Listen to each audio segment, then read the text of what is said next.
2015's 44th National Dubai Day celebration, the opening ceremonies for the 2015 Pacific Games, the Middle East production of Clusters of Light, How to Train Your Dragon Arena Spectacular, and King Kong the Musical. My next guest, Leigh-Anne Vizer, has either been a choreographer, an assistant director, or a performer in all of the productions I just mentioned. I was given the privilege to interview her while I was in Dubai working on the 44th National Dubai Day celebration, and I hope you enjoy this amazing interview.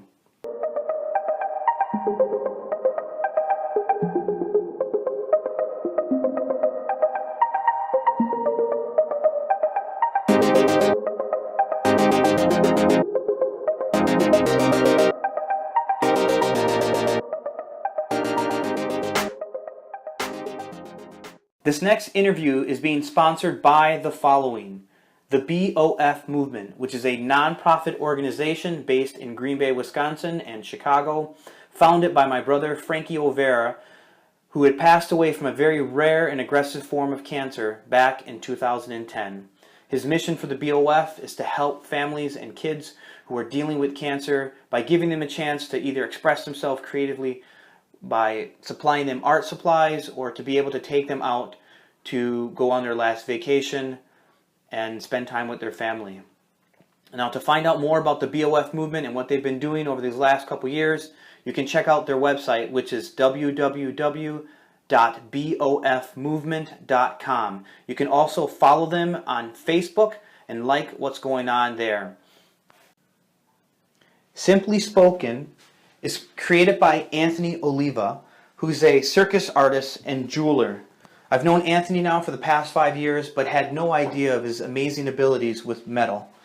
Anthony basically takes bike parts and upcycles them to either make jewelry, whether it's bracelets, earrings, necklaces, or even ornaments for Christmas trees.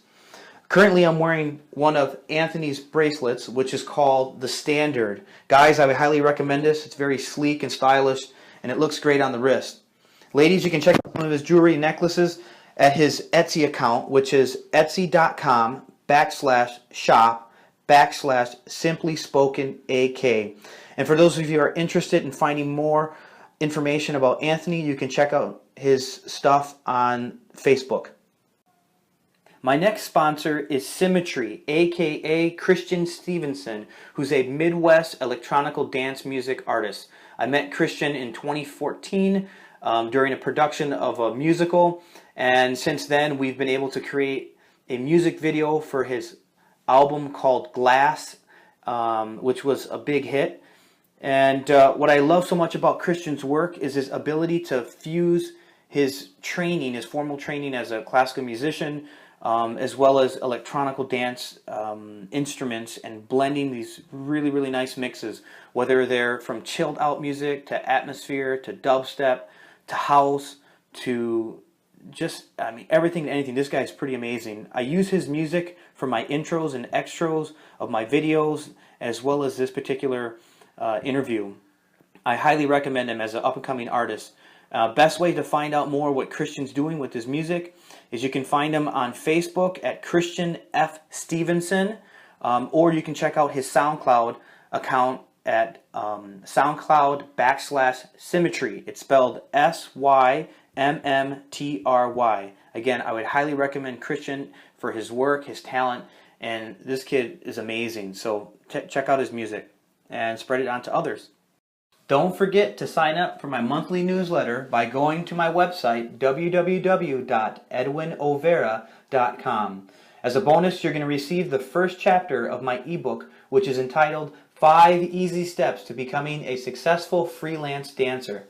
Also, make sure to leave comments down below, subscribe to this YouTube channel, and even spread the word onto others by sharing this link on your social media accounts.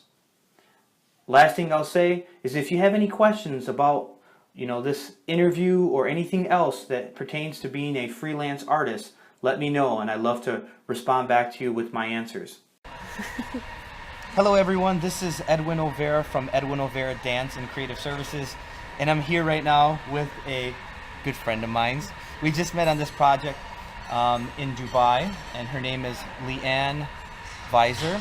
Leigh-Anne is a movement creator. What I mean by that is she specializes in choreography in the air and also on the ground. And her background has been a choreographer, a movement artist, a performer, a circus captain, and she wears many hats. But with that, with that being said, so Leigh-Anne and I, we met on this project here in Dubai, and we're doing what's called the 44th National Dubai Day. And Leigh-Anne, can you tell everyone what your role is, your title on this particular project? Is it? So on this particular project, I'm the choreographer of the event. And we're led by a team of directors, and there's also a director of choreography, Gavin Robbins, who you know as well. Who we met, That's my role. Perfect. What people don't understand is this is a huge event because there's like over 200 people plus. Actually, there's 460 people involved 460. On stage. That's just on stage, and there's 170 backstage crew, techs, mechs, and whatnot. And in the section that we're in, like as the performers and also as dance captains, how many people are in just that one section? Section number 2. Section number 2, there are around 200. 200. I guess the reason why I'm informing the audience about the numbers is to show them the magnitude of what this is, right? Yeah, that's right. We're in a very, enchanted area where the backdrop is the skyline of Dubai, which is kind of epic when you look at what we're doing and also what we're seeing, as the background. Yeah. Well, it's the skyline of Dubai, and it's also on water, in a creek. Oh my God, in a creek, performing in a creek. Which doesn't sound as glamorous as what it looks like, actually, with that turquoise blue water and the salt crystals underneath. But it makes everything. It feels like we're in the Dead Sea performing or something. Totally, yeah. So other things I'd like to talk about is the first. I only asked 7 questions, and the first question I always ask is growing up, what were some signs that you noticed or your parents noticed that you were going to be a mover, or that there's always. I guess the first sign that my mum realised was maybe not a realisation, but more a need to get me to move more. I was a little bit naughty. I was a little bit of a problem child. I had a lot of energy. And she actually took me to a child psychologist and said, I just don't know what to do with her. Yeah. She's really naughty and really disobedient. And he said, just put her into as many activities as possible. And so when I was 3.5, 4, I started doing some gymnastics, and I also did nippers. What's nippers? Nippers is like surf lifesaving for little kids. Oh, got it. Like running on the beach, diving at flags, kind of running through the water. And I think at that stage you start to swim maybe in the surf. And I also did dancing. And I loved them. I mean, I had a lot of energy. I loved moving, but particularly gymnastics and dancing, you could not stop me from going there. And that's what I enjoy. That's where I found my joy as a little kid. I mean, this is one thing I talked in another interview with a person that I chatted with was, there's different ways of people for learning information, and it seems to me like you're a really good example of what's called the Kinesthetic Learner, right? The person who gets information and interprets it the best way they can through their body, or expressing themselves, or conveying messages or stories through movement. Some people do it with their voice. Some people do it by manipulating objects. Others do it because they learn. They have a great intelligence with nature, or some people do it with typing or writing. You know what I mean? Yeah, there's all these absolutely. different ways of intelligence, and we would fall into the category of the kinesthetic learner. Absolutely. Yeah. Yep. So then, when you were in school, did you find it difficult, in middle school setting? Did you feel restless being in classroom setting, or? No. I think by then, it was just the initial stages. Maybe also my mum had the opinion that little girls sit down and play in a corner. I was not that child. My grandma was tying me to the clothesline with a harness and just saying run, because I was too naughty to have inside. But it really, I think it came out of boredom. Because funnily enough, once I started doing gymnastics and dancing, I was like the good kid in the class. Yeah. I just needed to be given tasks Yeah. or challenges or... You needed the outlet to vent that creativity out and energy, right? Yeah, and my discipline at school was really good. Like, I was a good student. I find it hard to believe I was ever naughty. Oh my God. You're saying this and I'm thinking about my own daughter, because I am noticing now it's very obvious that my daughter's going to be a mover, a performer, and you see it's that early. She's going to be turning 3 in January, and I realized, like, God, she told my wife the other day that she wants to be a singer. And so I said, oh, if that's the case, then I have to help her, as best as possible as a father. Yeah. That I give her outlets where she can express herself physically, vocally, whatever, Yeah, and my mum quite often says, oh, you used to climb on everything. I don't know, you used to climb on everything. I think that's quite normal for a child. I think so too, But yeah. my mum is still surprised by the fact that I used to climb on everything. So maybe it was, a bit of a conflict of ideals. Yeah. I never had an ideal to sit down. When you started training, what was the first type of training? Was it dance or was it gymnastics? I actually started both at the same time. Oh, really? Yeah. Yeah, I guess, for little kids, you're sort of limited as to how many classes a week they could do. And my mum was recommended to take me to, 3 or so kind of classes a week. And so, yeah, that's when I did nippers on a Saturday, and I did gymnastics, maybe one afternoon after school, and dancing another afternoon after school. Yeah. And then, as soon as I could take 2 classes a week, I guess I focused more on gymnastics at those younger ages. But I always kept up my dancing. Always. But because gymnastics really took over, I kind of lost my weekends for nippers. Yeah, because in gymnastics you're doing competitions on the weekends and stuff, huh? Yeah, well, when I was 9 years old, I was training up to, 15 or 16 hours a week. What did you ever think you were going to do, like some type of like Olympics or like with gymnastics, or because that seems that's a lot of commitment even as a young kid, for that craft. Yeah. I just assumed I would go to the Olympics until I went to the Australian Institute of Sport, and in that little trial period, I realised that gymnasts weren't allowed to talk during their whole training session, and that's where I thought, well, maybe I don't want to go to the Olympics. It was a hard lesson to learn, I guess. I suddenly went from, a strict training session to a really strict training session, far away from my family, and I had lots of younger siblings, and we always had people at our house, so I was, quite social, and that wasn't really appreciated in that form of training. In that training system. Interesting. What was... And the minute I said, I want to come home, my dad was like, get her out of that Mickey Mouse sport. Really? Did he not approve of it? Or not really? What did your dad want you to do? My dad just wanted me to be happy, and he saw you, disgruntled. Yeah. And he kind of thought that, gymnastics he didn't see that gymnastics had a huge future. It did. There were Absolutely. little seeds that were planted. There to what are. you're doing now. Yeah. Oh, totally. Absolutely. The second question is, in the dance training and also gymnastics, what was maybe one specific, style that you were really drawn towards? Like if it was gymnastics, obviously there's different things, right? For women, there's the tumbling, there's the bar, the balance beam. The floor was always my favorite. The floor. Floor, yeah. And I enjoyed beam, but I hated falling, and so, not that I was scared of it, it just, really punished myself when I fell. So, it was definitely floor, and I think I liked the music and the interpretation and kind of feeling free in something that was very strict. And so then, of course, when I quit gymnastics, I was like, right, that means I get to go to dancing all the time now.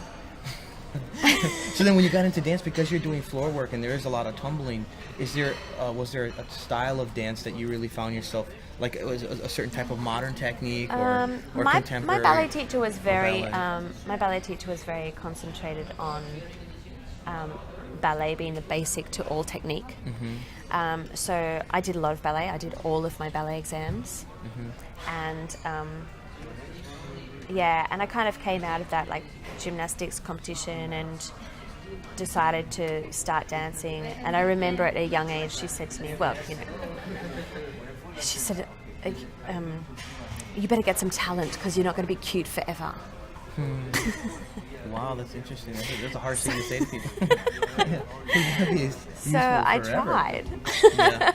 No, I mean, ballet was kind of impressed on me, or I was encouraged to do a lot of ballet, and I really did enjoy it. But definitely the modern music kind of inspired me more. And then now let's like fast forward a little bit, like, so say you're like around 21, what were you doing for work then as an artist, as a performer? Like what was like maybe the first professional project you ever did? In your 20s still? Yeah. So I was at university and I was studying dance. So I was really concentrating on contemporary dance. And I was sure I was going to go into the contemporary world. But at the same time, I really needed to earn some money. So my don't want to be the starving artist. My first paid contract, you know, I did a lot of projects that were unpaid in kind of contemporary dance and performance theatre. But my first paid contract was a small, like, kind of cabaret theatre show in Brisbane. Do you remember what it was called? It was in the Tivoli Theatre, and I think it was called Hot Red Hot. What a title. Yeah. Hot Red Hot. But damn, we danced our pants off. Really? Oh, it was do you remember the numbers, like, or what you were kind of doing for movement? Yeah. I remember doing an 8-minute can in there with every trick in the book. There was a kind of like old school vaudeville tap number. Yeah. There was a really great, hilarious kind of feathers number that was mimed to Chicago, the Windy City. Really? Yeah. We did like Mission Impossible in PVC rain jackets and sweated, and there was a lot of partner work. The choreographer for that show actually is an amazing choreographer, and all of the dancers were really, really fantastic kind of commercial dancers in that show, and have gone on to have huge careers choreographing for Britney Spears and Kate Perry, Ashley Wallen. Ashley Wallen. Yeah. Male, female? And also Nathan Clark, who also did the Take That concert. Take That is a boy band from London, and I never heard the closing ceremony of the London Olympics. Really? Yeah. Both of them, these two people? Yeah. Both two different people working in two different fields. But yeah, Brett Rosengreen has been working in London for years, and he's now kind of managing all of the performers at Circus. My God, that's amazing. Super talented team of dancers who went on to have huge careers. There we were all doing our first contract in the Tivoli in Brisbane. Interesting. It's just amazing to see how, you know, people who have such great talent, sometimes you just got to give it time for these to be able to get these larger projects, you know? Yeah. It takes 10 years, 15 years, people seeing that you're committed, that you're driven, maybe that you're punctual, right? And, you can be a good team player. Yeah, right? Yeah, absolutely. And you learn as you go. And I think it's more about, you know, kind of the commitment to what you love. Yeah. We were just committed to doing what we loved, and we all... Regardless of all the setbacks, though, right? Because, I mean, a lot of people don't understand that. And maybe it was a small show, but actually it was a really great show. I probably danced my hardest in that show. Red Hot, was it Red Hot? Hot Red Hot. Sounds like a lump of coal, you know? It was hot. Yeah, it was hot. It was hot and saucy. I'm in my mind's eye. I'm gonna put these links on the after the video or on my YouTube channel. Oh, don't look up Hot Red Hot. No. I'm looking up. I'm in my mind's eye. I'm thinking about the videos that I watched of you, like your demo reel, and how every style that was presented from the acro That's adagio. awful. No. But what I'm trying to, I think it's interesting that people, they need to be aware of this, is your natural ability to transition into different styles of movement with ease. At least it's the way it's presented, you know, going from doing the tango with that partner, which is really sensual and sexual and then quick and everything, and then doing this adagio where you're being carried in the air and you're holding these poses, but even though you're holding, your lines of energy still keep projecting, and then that last portion of the video where it shows you doing kind of like the cheering. Yeah. And I was like, man, I can see her for like some NBA team or something, But that's what I'm saying, is that I was a cheerleader on Gladiators. Were you really? That. Oh yeah, I saw that. Yeah, I wrote that down right here. 95 cheerleaders for the Australian Gladiators. How did you get that job? No, I think that's funny. I remember growing up as a kid watching the American Gladiators, but this is the Australian one. How'd you get that? Yeah, well, just because I could do acrobatics, and there weren't very many girls dancing at that stage who could do acrobatics. And I was at uni, and I was broke. And this audition came up, and they wanted girls who could flip. And I guess a lot of the girls that I went to gymnastics with didn't have very much experience in performing. It was about competition. It wasn't necessarily about smiling at the end or enjoying what you do. And so it's a different type of projection or radiant quality when you're on stage. Definitely is. Yeah. And I didn't, cheerleading wasn't a huge thing in Australia at that time. And so I didn't really get on the internet and do my research about it either. I just did an audition because they were looking for girls who could do acrobatics, and I got the job. That's just showing up, though, right? Just being curious about something and just going up. And also being up. willing to be versatile. I also could have gone, oh well, actually no, I'm studying to be a contemporary dancer, and this is not art. And I could have also turned down the job and, starved. For that term or semester of university.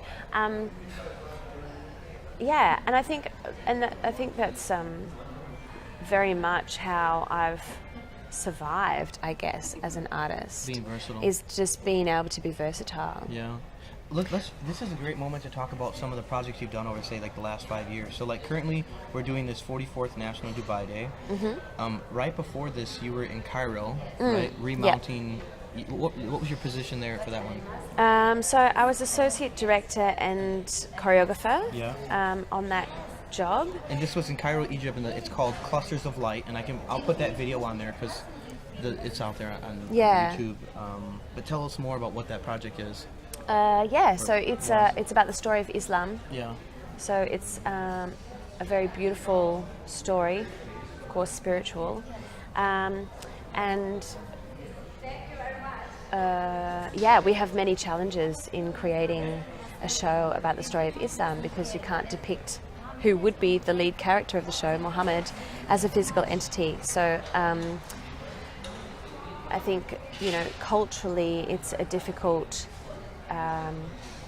challenge you have in producing something about a character that can't be on stage. Yeah.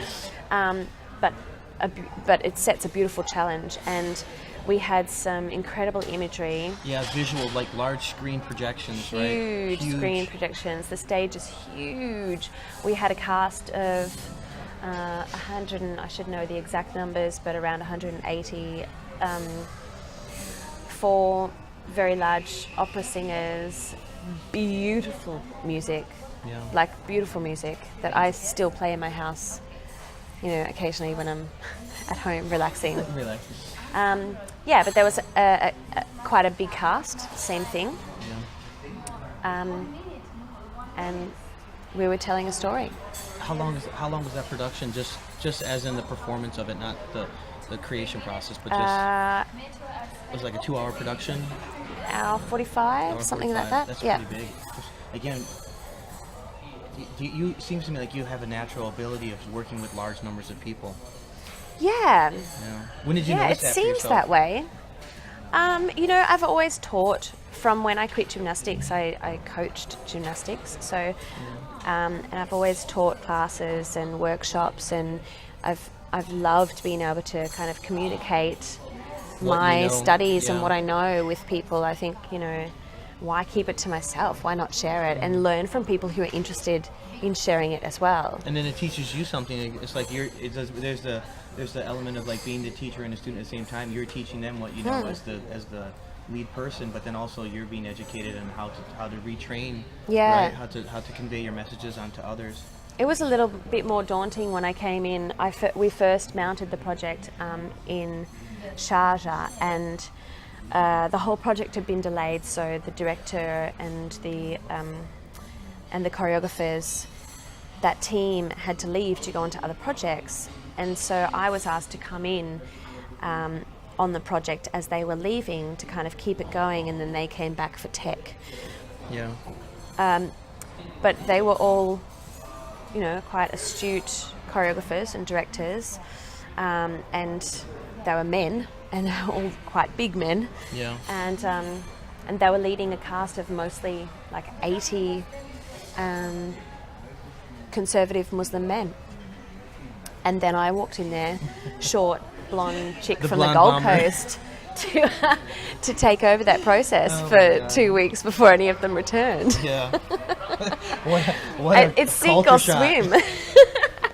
I wore a hat, I covered up. Yeah. And I'd done my research, so. Yeah. So you weren't nobody wants to ever disrespect people when they enter in these. You know what I mean? Absolutely not. Yeah. Absolutely not. Yeah. And you need to try and get the trust and the respect of the cast in a short amount of time. In a very short amount of time, in order to take over a project on that scale. Yeah. You have to have cooperation, otherwise it's not going to work. So speaking of this large-scale projects, I'm just going to go run down the list of some other ones that you were a part of. So then there's the Pacific Games that was in Papua New Guinea, which just recently. Yeah. Then there was the 7,000 people. 7,000 were on people, field in that opening, and 2 crocodiles. Really? Yeah. Oh my God. Then there's King Kong the musical, right? And your role there, what was your title on that one? My title was Circus Captain. Circus Captain, wonderful. Yeah. And you helped teach the King's men like rigging type stuff too as well, or any of the circus arts, or mainly for female? Yeah, I assisted in the development of his movement and some of the kind of aerial stunts in the show. I was led by Gav Robbins on that project, and a really generous team of guys on the ground and some incredibly talented puppeteers, voodoo puppeteers. And some also astounding technicians, and we were developing his movement and even some of his own technology, saying, it would be great if that wrist could rotate a little bit more, and they'd go, okay, leave it with us, and then the next day we'd come back and they'd designed some mechanism to make his wrist rotate a little bit more so that we could get more authentic movement out of him. Yeah, I get it. Yeah, so there were 16 guys on the ground who were from like circus backgrounds and acrobatic backgrounds, parkour, like all walks of life really, but who learnt to work as a team to kind of marionette puppet a massive this puppet. 40-ton puppet. 40 tons, jeez, I can't even. And you must have filled like this space right over here, right? He was 8 meters tall. Yeah, absolutely would have filled that space over there. And what we're talking about space is the lobby that we're in. We're in. For those of you who listening to this interview, we're basically in the hotel where we're staying at, called the Flora Hotel, next to the Mall of the Emirates. And we're in this little elaborate space. I don't know what was it called? A traditional. Well, it's like a traditional coffee lounge kind of thing. It's low to the ground. Normally there'd be a shisha. Yeah, but not here. Some strong Turkish coffee. No shisha here. And then I guess the last thing I'll say is, and then How to Train Your Dragon. You were a part of that, and you were. What was your title on that one? I was resident directing that show. It's How to Train Your Dragon, the arena show, the one that was touring through China for 5 to 6 months. Yeah. Wow. Yeah, exactly. Man, that's amazing. Let's move on to question number 3, which is pertaining to, as any artist in the professional field or even young, who are a little bit younger, we get injuries, right? Because of the repetitive wear and tear on the body. So what were some injuries that you've encountered, and how have you overcome them? So I tore my cruciate ligament in my knee. A right knee or left knee? Right knee. my ACL ligament, and it was a bit of a kind of freak accident on stage. And at the time, I was just starting my studies as a full-time dance, and of course it was devastating. But I guess at the time I was just like, okay, let's just fix it and move on.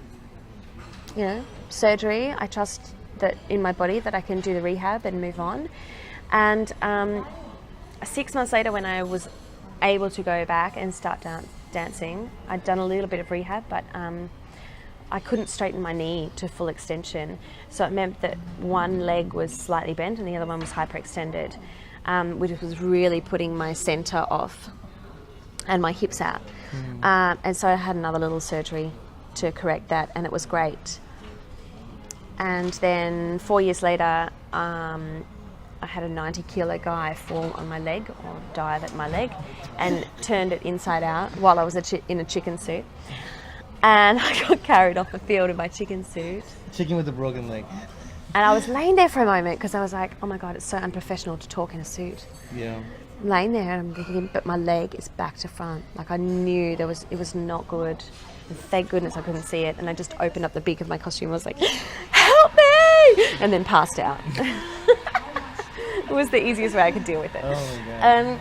Yeah, so then I had another surgery, and still, you know, and that again was like taking 6 months out of my career, taking 6 months out of my life, where I was like, okay, great, what do I do now? But in that 6 months, I started doing Pilates, and I fell in love with the system, and I really believed in it, and it completely. I was so fit. I was more fit when I finished my rehab to go and start dancing again after 6 months than I was when I was dancing full time. And I was like, man, this is such a great system. Every dancer, everybody, every human who moves should know about their body and their spine in this way, and they should be doing it. Did you feel like internally you were strong, as in, like, you know, they always talk about the core, they talk, you know, like, yeah, you must have felt that this component, right, from the neck down to at least the pelvis, felt really solid, pliable. Yeah, absolutely. And I had strength through the range of movement that I hadn't had before. Really? And that was what was more impressive to me. I mean, I always felt like I knew my body quite well, but it was more just having that control through that huge range of motion that really kind of impressed me. And so yeah, that was great. And then a couple of years later, I guess another 5 or 6 years after that, I had another freak thing happen to my right knee where I just couldn't straighten it anymore, and I couldn't put any pressure on it. And they did an arthroscope just to see, and my doctor, who was ever so what's the word, like persistent in finding an answer for me, and you know, and continuing to keep me positive, just said, look, Leigh-Anne, we've sent your results everywhere and we can't see what's going on. If it hurts, don't dance for a while. And that was a really defining moment for me, because suddenly I was told I couldn't do something that I loved doing, and I couldn't do something that I was defining myself as a person. Yeah. And people knew you as the dancer, Leigh-Anne. I was a dancer. Yeah. What am I if I'm not a dancer? And that's really sad. Like, it's a sad state of mind to be in. But when you focus all of your energy into being something and devoting your life to it, it's a big shock when you can't do that anymore, and you have to find something else. And you know, there was a point where it was really depressing, and after a couple of weeks I was living in this great beach house at the time. Seriously, listen to this. I was living in this great, really cheap beach shack at the time, just looking out to the Pacific Ocean. I was like, come on, Leigh-Anne, there has to be something more to life than crying about not being a dancer. You are worth more than that. And that was when I went, right, I'm just going to go overseas. And so I packed my bags and I went overseas, to visit all of these friends of mine who were performing in shows all around the world. Yeah. And my first destination was Europe, which is a big place to go to. Europe, yeah.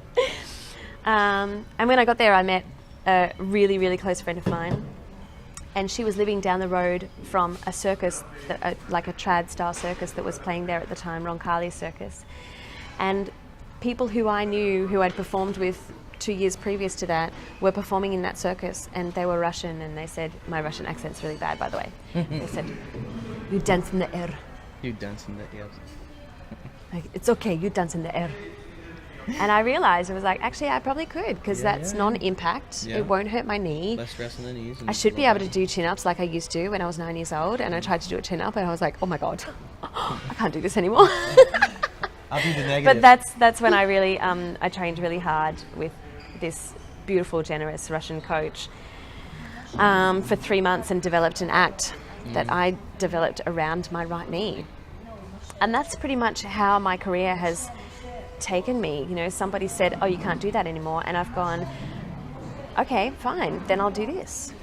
I'll do this or instead, yeah, The door I've had closed, to go reinvent myself Yeah. a few times to stay in the industry, and I guess that's why my career has been so versatile. But it's, you know, it's a survival instinct, and it has a lot to do with, I guess, passion, what you're passionate about. Passion and learning to adapt. Yeah. Yeah, I mean, everyone has those moments of reflection when you realize, like for myself, you know, I know that I'm getting older physically because of this constant lifting and manipulation of stuff. So I'm transitioning to what I'm doing here, you know, like doing these interviews and learning more about the internet and how I can engage with people on that medium. You know, if I can't Just perform, I keeping can your perform eyes other ways. open, I Yeah. think, you know, just keeping your eyes open for anything, and also being willing to take the challenge. There's so many things when people have said to me, would you like to do this? I'm like, Why not? really? I mean, yes, I think I would, but I don't know if I'm equipped to do that. Yeah. And it's literally been like the day before the gig starts where I'm like, what am I don't even know how to do this. I don't even know what this job is. Yeah. I don't even know if I can do this. But because you're put in that position where you have to learn it, right? Yeah. There is that aha moment where like, okay, I got it. I know how this is gonna work. It's quick problem solving. What it comes down to. Yeah, You're yeah, given a problem absolutely. And it's also taking the challenges. skills that you have developed and adapting them to what is presented, what's in front of you. My next question has to do with, you know, inspiration. What inspires you, like right now? Is it a good book? Is it a movie that you've watched? Is there some trend that's happening in the world or a movement? You know what I mean? Something that just gives you a recharge back to yourself, to your body, maybe to your practice, or whatever that is. There could be many things. So if you narrow it down to maybe say one or two. This interview could go for a long time, you know that. Huh? This interview? Yeah. It's going so well. We're having a good time. I think people inspire me. Yeah. And I'm really lucky to be surrounded by some very inspiring people and artists. I mean, Gav Robbins inspires me. Yeah. And not only, you know, to explore our craft, but also to be a great person and to be generous. Yeah, I see that often. He really radiates that. He really as a does, person. and he's also very open to a lot of different ideas, and has a very clear vision of what he likes. But he's also extremely generous in saying, oh well, you know, if you came up with a great idea, he would say, yeah, Edwin suggested that, to make sure that everybody knew that Where the idea that originated. that you get credit for that. Yeah. And Nigel Jamieson, who I worked with on How to Train Your Dragon and also on the Pacific Games, is in the same way incredibly generous, incredibly humble, and connects with so many people on a deep level. And he's also done a lot of work with lots of different Indigenous groups, and he's this lovely tall English blue-eyed white man who just gets down and boogies with whatever nationality or race or culture, or really tries to nut it out, understand it, and he does. He gets deeply in touch with it, and you see that in his work. Yeah. It's very sensitive to people's beliefs. So for the people who are, again, still listening to what's going on, to give them a reference of Nigel Jameson, he was the gentleman who was the director, right, of the opening ceremonies for the Sydney Olympics. Yeah. Sydney Olympics. Yeah. That's a huge undertaking. And Yeah. Gavin was a part of it. Were you a part of it all? Did you? No, I wasn't. You just watched it. I don't even know that I watched it. No, I did. 15 years later. I did. Yeah, I did actually. 15 years later, I watched That's it. No. I remembered parts of it. I didn't see the entire opening ceremony. Yeah. But it's interesting. Again, the inspiration is coming from these gentlemen who can do such amazing, large-scale productions, and yet still take the time to listen to the indigenous people of that country and say, "Yeah, I really want to, tell your story." Yeah. Right? Yeah, and Nigel's worked on these huge scale productions, but he also works on beautiful, tiny little kind of individual little gems projects as well. Yeah. And he's currently working on a festival in Cardiff called... Where's Cardiff? Cardiff is the capital of Wales. Okay. And it's the Roald Dahl Festival. It's the festival of the unexpected. Really? When is that happening? Yeah, that's definitely something to look out for, because there's going to be some quite incredible spectacles happening there. Like I mentioned to you, I just did the choreography for what's it called? James and the Giant Peach. Yes. For First Stage Theater in Milwaukee, and it was a remounting of the production that was created by Tim McDonald and Pasek and Paul, Justin Pasek and Benji Paul. So, wow. Yeah, and then there's some companies that have inspired me. Momix was a huge inspiration to me. Yeah. I just finished uni, and I really wanted to kind of, develop myself as a contemporary dancer. And Brisbane Festival, when it was the first year, it was Brisbane Festival, when it wasn't Warana anymore. Had invited Momix to come, and I had no idea what I was going to look at. I just saw this sign of people throwing around a baseball or something. Oh yeah, baseball. It was baseball. What a deep lunge. But I loved it because I couldn't define them. I couldn't say, oh, they're contemporary dancers, oh, they're physical theatre artists, oh, they're actors, they're everything. They're everything. And there was no question about what they were doing. It wasn't like, oh, did that move say I love you? Or did that, what is that? It was really clear, it was really authentic, and it had a beautiful, stylistic approach to it that I hadn't seen before. And even at that time, they were kind of, just starting to use shadow work and projection and develop that side of it, and working with light and projections. Yeah. And I was incredibly inspired by that company all those years ago. And now they're part of this project. With their noodles. Working with Momix. Shaking their noodles. Oh my God. Booga. So let's see. The next question has to do with what style of movement would you like to learn now? If someone gave you the chance and said, hey, Leigh-Anne, we want to offer you how to do, I don't know, what would be something wild? Like Chinese pole or something, this is just a random example. What would it be? What would you like to learn?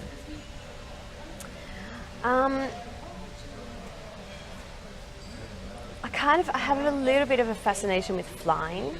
Flying? Yeah. You want to be a pilot? No, I don't want to be a pilot, but I'd love to learn how to, not skydive, but kind of control myself. They've got skydiving kind of, I don't even know vacuums, what they are. Vacuums where they, tunnels, right? Where they make patterns and dive down with each other. I'd love to do the weightlessness of it. Something like that, yeah. It's almost, when you think about Can't hurt, right? Being weightless. No, you can still get fit by just. That's it. And I don't really want to be a synchronized swimmer because I don't want to wear one of those pegs on my nose. Yeah. Yeah, no, something, something to that, in that kind of area. Yeah. Interesting, though. Yeah, It's I'd a love very to tough be able question, to. right? Like, what would be Yeah. the next step to learn? Like, what would it be? You know? I'd love to be able to skateboard, but I just don't like falling. The thought of falling on cement, that kind of. Yeah, I mean, I've got a skateboard and I like kind of playing around, but Yeah, a longboard, or do you have a? I have a longboard. You Yeah. have a longboard, yeah. Yeah. Then just But do I'd love to longboarding. just like Artistic longboarding. shoot down a ball. On your belly, cruising, jumping off, spinning around. Oh, I do that already. Do you really? Of course. Oh, we got to see videos of that. Okay. I'm usually like sliding on my belly down the road. What's going to be your next collaboration after this project? I don't know. Who's got my diary? I don't have your diary. Maybe Gavin does. If you don't know. My next collaboration is for Nickelodeon, actually. Nickelodeon. Yeah. And we're doing the the Tennis Open in Melbourne. Yeah. And I'm working with some circus performers and dancers who can also kind of acrobat on their Kids' Day. So we're injecting some performers as ball kids into that day where, some of the big stars come and play and do some big trick shots, and suddenly the ball kids will break out into their specialized training. Yeah. Right? So they could be tumbling, or they could be. There's going to be a lot of tennis balls. There's going to be some Really? juggling. Oh, yeah. There's going to be I can see that. people coming down on aerial hoops into the audience. We're going to try and use those for trick shots as well. Really? Yeah. And you mentioned a couple names. One of them was like Serena Williams, right? And who else is going to be a part of that? Federer, I think, is going to be a part of it. You gotta take photos of them if you can. It's gonna be awesome. A selfie with them. With my selfish stick. I'll give it to you. Totally. Okay. Oh my god. So let's see. So the last question that I have for you is, within the next 3 years, what's one goal you would like to accomplish? It's a I'd long like to time build a frame, but- house. Yeah. We were talking about that, which is like, living off the grid, right? Yeah, absolutely. Self-sustaining. And that's something that really inspires me as well. Like the earth Yeah. and our surroundings and Our the interaction elements and and trying to interact with it really sustainably. Taking just what we need. And trying to find a harmony in that. So I guess that's one of my biggest goals, to like pick up a hammer and some nails, and I'm not joking, don't laugh, Edwin. It's gonna happen. Oh, I know It's what will gonna happen. happen. Listen, I know. I'll help make And my you're yurt. gonna come and visit. Yeah, of course. I'll make a yurt on the land. And you're gonna love it. I don't know what type of wood you have over there, but We've It'll got be a a cedarwood sand- forest and oh, a tallowood cedarwood. forest. Really? Cedarwood would be really good for Yeah. building. Yeah. Well, We've got plenty of mud. note to self: go to Australia. Yeah, Where do you live right now I have in to Australia? say, In Brisbane? No, you live in where? I live in Tyalgum, which is Tyalgum. Where's that at? Tyalgum. In Just reference- outside of Murwillumbah. It's sort of near the border of Queensland and New South Wales. Is that north? In the north of It's Australia? far. It's like 9-10 hours drive north of Sydney and about 2 hours drive south of Brisbane. Okay. So it's on close to the east coast. The East Coast, upper East Coast area, or like if I'm looking like this is the north, this is south, this is Tasmania, this is New Zealand. Are you like in this area? Yeah. Really? Yeah. Like that spot? Yeah, just that spot there. I wish I had a photograph of it. No, you wanted to have a Between video, the but pointer and the middle that, finger. the video would have worked out well right now. Perfect. Yeah, so I guess Tasmania's down the bottom, and right at the top up there is, I guess most people will know Cairns, say Cairns. Yeah. And probably just past halfway down is where we are. The most easterly point of Australia. Eastern. Most easterly point of Australia Got is it. very close to where we live. Yep. Yeah. So I live there when I go home, and it's 150 acres. and bush. 60% of it, well, 60% of that land is Bushwood. is natural bushland. Yeah, bushland. Tilewood forest and cedarwood forest, lowland rainforest. Really? There's a creek on one border and a river on the other. And it's right in the caldera, so it's quite rich soil, and it's just heavenly. To drive down the driveway, you just breathe in that fresh air and everything else disappears for a while. Where's the cell phone? We can't, well, the cell phone doesn't disappear. The internet pretty much does, though. We don't get any kind of high speed down there. Interesting. So your goal, in a sense, is to create this little community, then, right? Or just first start off between you and your partner, and then, build the self-sustaining home, and then. Yeah, I mean, I'd like, on a personal level, that's exactly what I would love to achieve in the next 3 years. It takes time. It will take time, making our own little place in the world, and apart from that, I've never been hugely set on, or I'm not a good goal setter, I have to say. A lot of the goals that I've set out to make, I've been disappointed by. Really? Or just not, or they've just not come to fruition. But in place of that has come something way better that I would never have imagined. I think sometimes it's just even the fact that you took time to think about the goal. You know what I mean? Like mentally, physically, I don't know how to describe it. You created space for something to happen. Yeah, and but I've never been that person that's gone, in. I want to be in Cirque du Soleil. Yeah.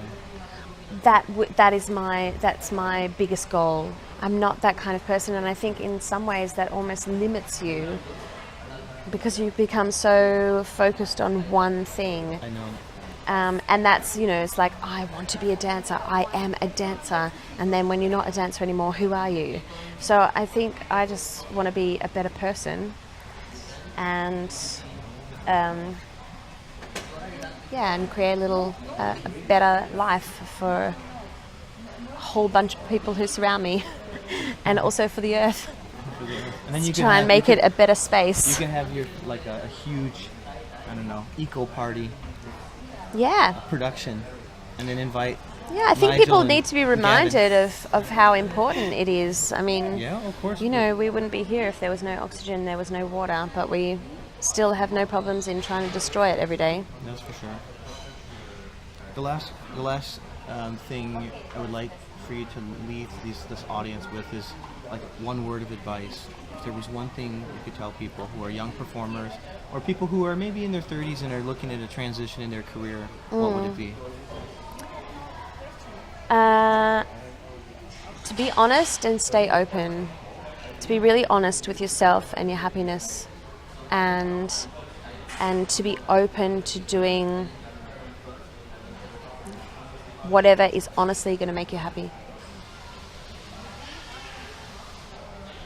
Yeah, and not to be afraid of what you don't know. I think fear is probably the biggest factor that stops people from doing what they really want, or achieving what they really want in life.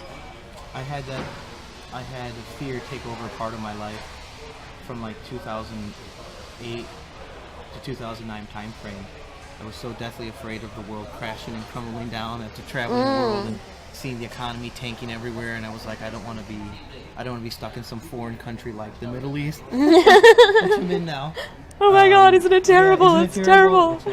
But that was fear. What you're saying it rings a bell, especially for me, because there was that moment where I was deathly afraid, and I expressed it openly to my colleagues when I was performing. That I didn't want to be on the road anymore. It was really scary. Yeah. Yeah, I understand that.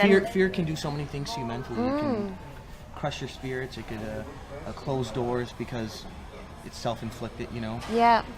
I know when I told my mum that I was going to go to the Middle East and do this show about the story of Islam, she was like, oh God, Leigh-Anne, why would you do something like that? It's dangerous over there. Just, please try and be careful. And she was really scared for me, and I guess that comes out of you know, a natural fear and preservation and love as well. But at the same time, you know, I met some of the most beautiful people on an incredible project. I learnt so much, and I never felt unsafe. I never ever felt unsafe. I felt more unsafe at home than I ever did here. And I think, you know, it was the same thing when I was going to go to Papua New Guinea, and everybody was like, oh, you know, Papua New Guinea is really dangerous, Port Moresby is really dangerous.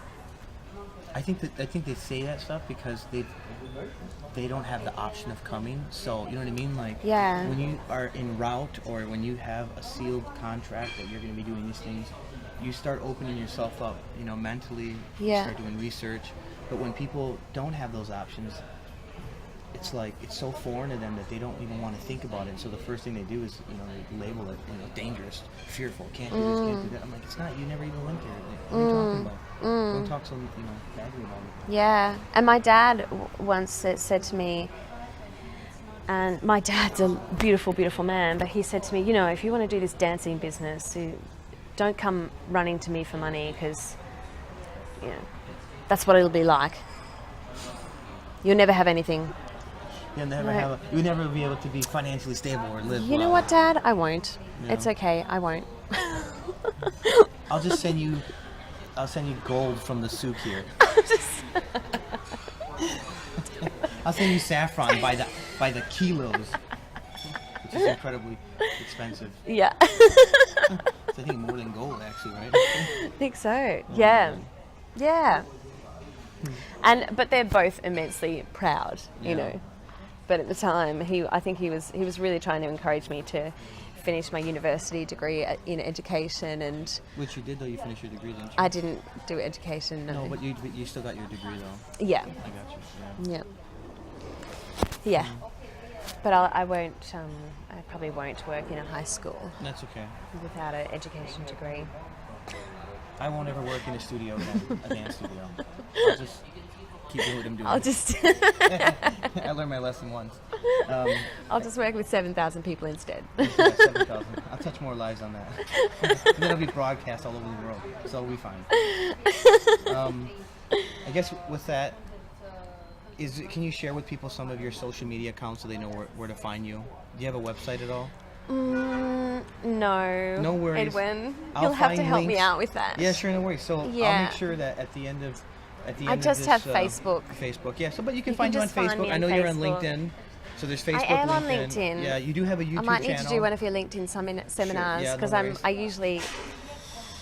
Sorry to everybody who I haven't made friends with on LinkedIn, but here's the thing, though, and I realize this between, like, say, for yourself and also with Gavin and even just meeting recently the lady who represents Momex. You know, there's a moment where people trust and value who you are as a person who understands this industry, the entertainment industry, that, like, the power of referring someone who is credible, reliable, dependable, talented,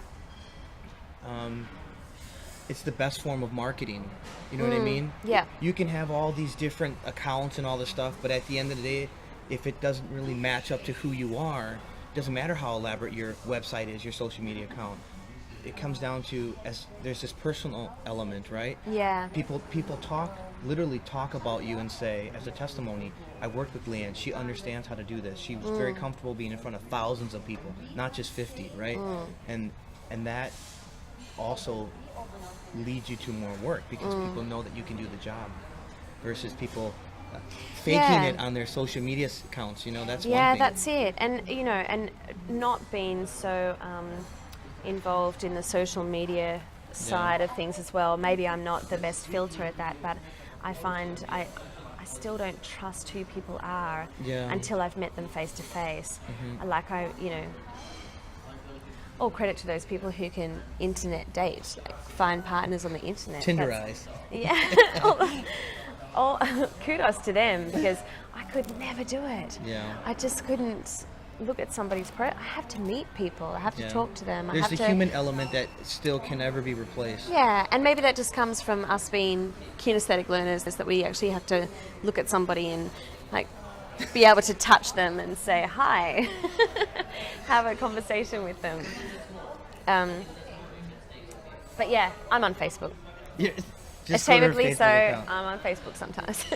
Wonderful. So I will get my LinkedIn going. I'll give you a session, I guess. Yeah. Well, with that being said, thank you so much for being here, Leigh-Anne.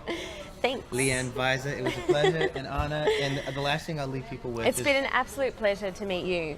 Absolutely. Oh, thank Edwin, you. as well. Likewise. It's like waking up to a little ray of sunshine. Really. I'm actually like a solar flare, burning He's constantly a solar flare. all day long. Solar flare. Yeah. And having that energy as well. Yeah. Walking into a room knowing that, you know, there's yourself and the rest of the guys, the team that you put together, who are Yeah. amazing, you know, that are just there and energized and passionate about the same thing. It's really an absolute pleasure. Well, thank you so much, and I'll post this ASAP. Be well. Thanks.